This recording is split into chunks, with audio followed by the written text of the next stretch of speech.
પાંચ દિવસથી સસ્તા અનાજની દુકાનદારોની હડતાલ ચાલી રહી છે અને જેનો હજુ પણ પેચ ફસાયેલો છે। હડતાલના કારણે ભાવનગરમાં પણ ગરીબ વર્ગના પરિવારો અનાજથી વંચિત રહે તેવો વારો આવ્યો છે। સરકાર અને all Gujarat fair price shop એસોસિએશનની બેઠકમાં સુખદ ઉકેલ નહીં આવતા રાજ્યભરમાં સસ્તા અનાજના દુકાનદારો દ્વારા આવેદનપત્ર પાઠવવામાં આવ્યું। જ્યાં સુધી દુકાનદારોની માંગ સંતોષવામાં નહીં આવે ત્યાં સુધી હડતાલ ચાલુ રાખવાની ચીમકી પણ આપવામાં આવી છે। 3 ઓક્ટોબરના રોજ માનનીય નિયામકશ્રી અને માનનીય સચિવશ્રી સાથે બે બેઠકનો દોર એસોસિએશન દ્વારા ચલાવવામાં આવ્યો હતો। આ દોરની અંદર ક્યાંક ને ક્યાંક થોડી મડાગાંઠ છે, થોડીક અસમજણ છે, એના હિસાબે થઈ અને અમારી હડતાલ છે એ આજે 5મા દિવસે પ્રવેશી છે અને 5મા દિવસથી આ સમગ્ર ગુજરાતની અંદર લોકો છે રેશનથી વંચિત છે। 17,000 દુકાનદારો પૈકી મોટાભાગના દુકાનદારો આ સાથે જોડાયેલા છે। હાલ વિતરણ છે એ કાર્ય ઠપ થઈ ગયેલું છે અને અમે આશાવાદ રાખીએ છીએ કે દિવાળીના તહેવારમાં ગરીબ અને મધ્યમ વર્ગના લોકોને સમયસર જથ્થો મળે માટે સરકાર પણ સકારાત્મક વલણ અપનાવે। લેબગ્રોન ડાયમંડના માલિકોની સુરત ડાયમંડ બુર્સ ખાતે બેઠક હતી અને 70 જેટલા વેપારીઓ બેઠકમાં હાજર રહી પોતાના મુદ્દા રજૂ કર્યા હતા। વેપારીઓ નવરાત્રી બાદ દશેરાના દિવસે ઓફિસ ખોલવાની તૈયારી દર્શાવી હીરા વેપારીઓને આ બાબતે માહિતી આપવામાં આવી। સુરત ડાયમંડ બુર્સ ધમધમતું કરવા ફરી પ્રયાસ હાથ ધરવામાં આવ્યો છે। વેપારીઓ માટે એસડીબીમાં તમામ મહત્વની સુવિધાઓ ઊભી કરવામાં આવી છે। ટ્રાન્સપોર્ટેશન, કેન્ટીન, બાયર્સ સહિતની સુવિધાઓ ઊભી કરાઈ છે। 100 બેઠક 100 ટ્રેડરો જોડાયા છે। એના પહેલા પણ 4-5 મિટિંગો થઈ ગઈ, એલબી વાળા સાથે, સોલિટર વાળા સાથે, અત્યારે લેબગ્રોન વાળાની મિટિંગ છે। એવી રીતના અલગ અલગ ઘણી 4 થી 5 મિટિંગો થઈ ગઈ અને બધા જ પોઝિટિવ છે। એમાં કે મંદી તેજીના હિસાબે એમાં કોઈ એવો પ્રોબ્લેમ નથી।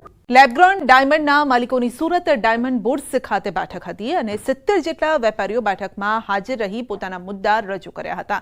વેપારીઓ નવરાત્રી બાદ દશેરાના દિવસે ઓફિસ ખોલવાની તૈયારી દર્શાવી હીરા વેપારીઓને આ બાબતે માહિતી આપવામાં આવી।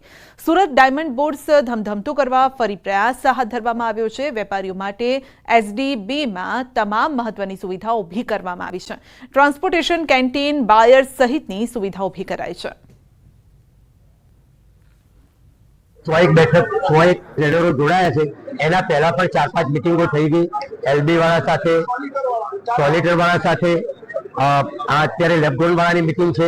એવી રીતના અલગ અલગ ઘણી 4 થી 5 મિટિંગો થઈ ગઈ અને બધા જ પોઝિટિવ છે। એમાં કે મંદી તેજીના હિસાબે એમાં કોઈ એવો પ્રોબ્લેમ નથી। રાજકોટ સીઆઈએસએફને ધમકી ભર્યા મેલને લઈ તપાસનો ધમધમાટ શરૂ થયો છે। વડોદરા બાદ હવે રાજકોટ એરપોર્ટ પર પણ પોલીસની ટીમ તૈનાત છે। એરપોર્ટને બોમ્બથી ઉડાવી દેવાની ધમકી મળી હતી। હીરાસર ઇન્ટરનેશનલ એરપોર્ટ ખાતે રાજકોટ શહેર પોલીસનું સઘન checking. Airport police crime branch દ્વારા ચેકિંગ હાથ ધરાયું છે। તકેદારીના ભાગરૂપે રાજકોટ શહેર પોલીસ દ્વારા ચેકિંગ કરવામાં આવ્યું છે।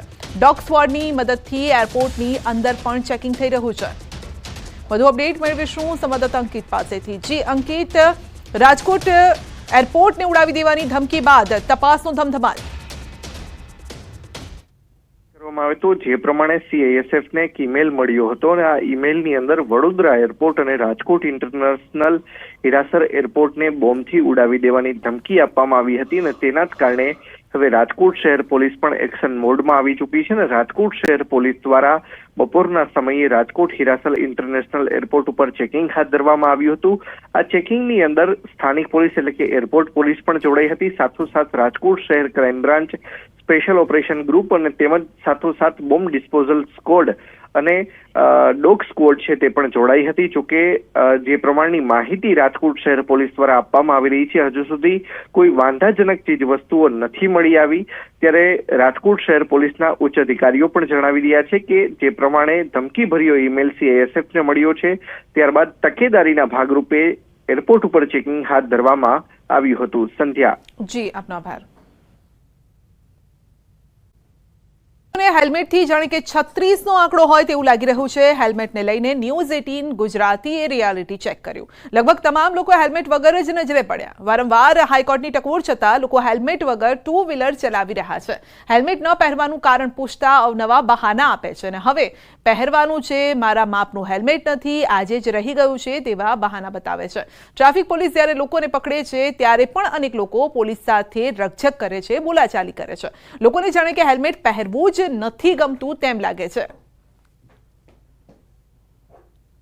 પોતે ભૂલ થઈ ગઈ છે અને આ ફર્સ્ટ ટાઈમ છે અને અમુક એવા માણસો અમને મળે છે કે તમે આમને રોકો છો ને બીજાને નથી રોકતા, આ લોકો જો જાય છે અંદર, તો અમે એમને સમજાવી કે ભાઈ અંદર રનિંગ ટ્રાફિકમાં તો અમે દોડીને તમારી સાથે વાત કરવી કે અંદર જવી, અમે કે તમારું જે અમારું કામ લીધું હાથ હોય પૂરું કરવાની વાત હોય અમારે, તો પછી બીજાને રોકાય, વારા ફરતી બધાનો વારો આવે. અમદાવાદ શહેરના લોકો હેલ્મેટ પહેરવાનું જાણે કે ભૂલી જતા હોય તેવું લાગી રહ્યું છે. અમદાવાદના ઇસ્કોન બ્રિજ પાસે હું છું અને આપ જુઓ તો લગભગ એક સાથે 4 લોકો જો એક જ લાઇનમાં તમને જોવા મળશે, પરંતુ તેની અંદર એક જ વ્યક્તિએ છે તે હેલ્મેટ પહેરેલું છે. આ પ્રકારના સંજોગોને કારણે વારંવાર ખાસ કરીને ગુજરાત હાઈકોર્ટે ટકોર કરી છે, છતાં પણ લોકો હેલ્મેટ પહેરતા નથી. હવે આની પાછળનું કારણ શું છે એ સમજવાનો પ્રયત્ન કરીએ અને લોકોને પૂછવાનો પ્રયત્ન કરીએ. હેલ્મેટ નથી પહેરતા? પહેરો છો. આજે ક્યાં છે? એટલે રોજ નથી પહેરતા કે આજે ભૂલી ગયા? आज मोड़ो थे આજે નથી. मैं इधर ही जा रहा हूँ. अच्छा, इधर जा रहे हो. हेलमेट नहीं पहनते आप? हेलमेट पहनता हूँ, अभी पहना नहीं है. ये हेलमेट क्यों नहीं पहना? हेलमेट अभी लिया नहीं है. हाँ? लिया नहीं है. लिया नहीं? अभी तक लिया नहीं? मतलब अभी तक किसी ने चालान भी नहीं काटा? नहीं काटा अभी तक.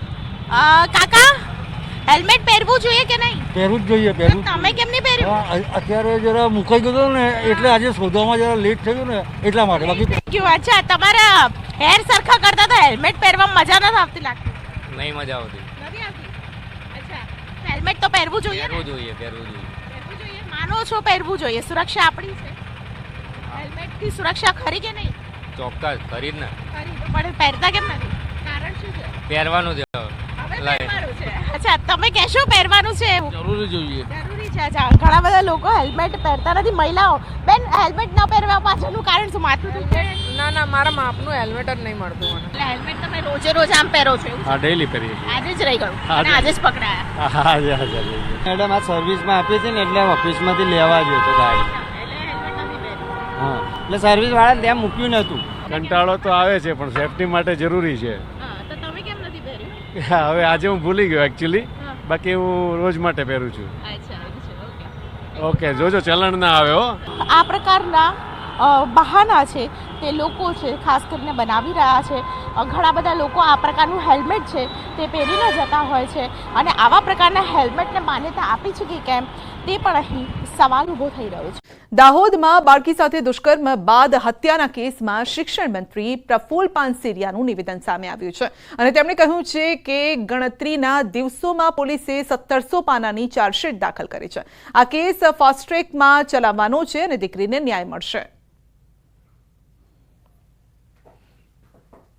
આની કોઈ રાજનીતિ નહીં, આ એક દુઃખદ ઘટના છે અને ગુજરાતની અંદર આવા નરાધમ રાક્ષસી કૃત્ય કરનારાઓને સજા થઈ છે, એક પણ છૂટો નથી. ત્યારે આને પણ ફાસ્ટ ટ્રેક કોર્ટની અંદર કેસ ચલાવી અને જલ્દીમાં જલ્દી ન્યાય મળે દીકરીના પરિવારને, એ જ અમારો લક્ષ્ય છે, જેથી આ ઉદાહરણરૂપ દાખલો બને. સગીરા સાથે ગેંગરેપનો બનાવ બન્યો છે. ગેંગરેપ થયાની વડોદરા પોલીસ વડાની પુષ્ટિ છે.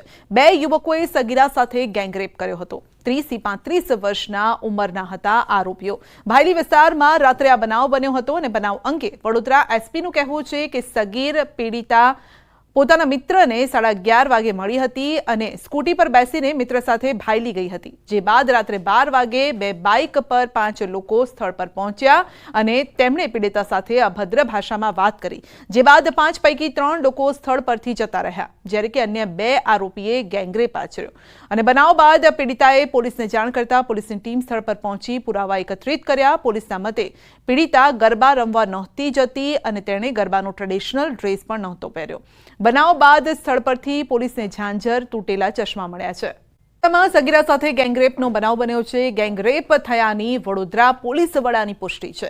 2 યુવકોએ સગીરા સાથે ગેંગરેપ કર્યો હતો. 30 થી 35 વર્ષના ઉંમરના હતા આરોપીઓ. ભાયલી વિસ્તારમાં રાત્રે આ બનાવ બન્યો હતો અને બનાવ અંગે વડોદરા એસપીનું કહેવું છે કે સગીર પીડિતા પોતાના મિત્રને 11:30 વાગે મળી હતી અને સ્કૂટી પર બેસીને મિત્ર સાથે ભાયલી ગઈ હતી. જે બાદ રાત્રે 12 વાગે 2 બાઇક પર 5 લોકો સ્થળ પર પહોંચ્યા અને તેમણે પીડિતા સાથે અભદ્ર ભાષામાં વાત કરી. જે બાદ 5 પૈકી 3 લોકો સ્થળ પરથી જતા રહ્યા, જ્યારે કે અન્ય 2 આરોપીએ ગેંગરેપ આચર્યો અને બનાવ બાદ પીડિતાએ પોલીસને જાણ કરતા પોલીસની ટીમ સ્થળ પર પહોંચી પુરાવા એકત્રિત કર્યા. પોલીસના મતે પીડિતા ગરબા રમવા નહોતી જતી અને તેણે ગરબાનો ટ્રેડિશનલ ડ્રેસ પણ નહોતો પહેર્યો. બનાવ બાદ સ્થળ પરથી પોલીસને ઝાંઝર, તૂટેલા ચશ્મા મળ્યા છે. સગીરા સાથે ગેંગરેપનો બનાવ બન્યો છે. ગેંગરેપ થયાની વડોદરા પોલીસ વડાની પુષ્ટિ છે. 2 યુવકોએ સગીરા સાથે ગેંગરેપ કર્યો હતો. 30 થી 35 વર્ષના ઉંમરના હતા આરોપીઓ. ભાયલી વિસ્તારમાં રાત્રે આ બનાવ બન્યો હતો અને બનાવ અંગે વડોદરા એસપીનું કહેવું છે કે સગીર પીડિતા પોતાના મિત્રને 11:30 વાગે મળી હતી અને સ્કૂટી પર બેસીને મિત્ર સાથે ભાયલી ગઈ હતી. જે બાદ રાત્રે 12 વાગે 2 બાઇક પર 5 લોકો સ્થળ પર પહોંચ્યા અને તેમણે પીડિતા સાથે અભદ્ર ભાષામાં વાત કરી. જે બાદ 5 પૈકી 3 લોકો સ્થળ પરથી જતા રહ્યા, જ્યારે કે અન્ય 2 આરોપીએ ગેંગરેપ આચર્યો અને બનાવ બાદ પીડિતાએ પોલીસને જાણ કરતા પોલીસની ટીમ સ્થળ પર પહોંચી પુરાવા એકત્રિત કર્યા. પોલીસના મતે પીડિતા ગરબા રમવા નહોતી જતી અને તેણે ગરબાનો ટ્રેડિશનલ ડ્રેસ પણ નહોતો પહેર્યો. બનાવ બાદ સ્થળ પરથી પોલીસને ઝાંઝર, તૂટેલા ચશ્મા મળ્યા છે.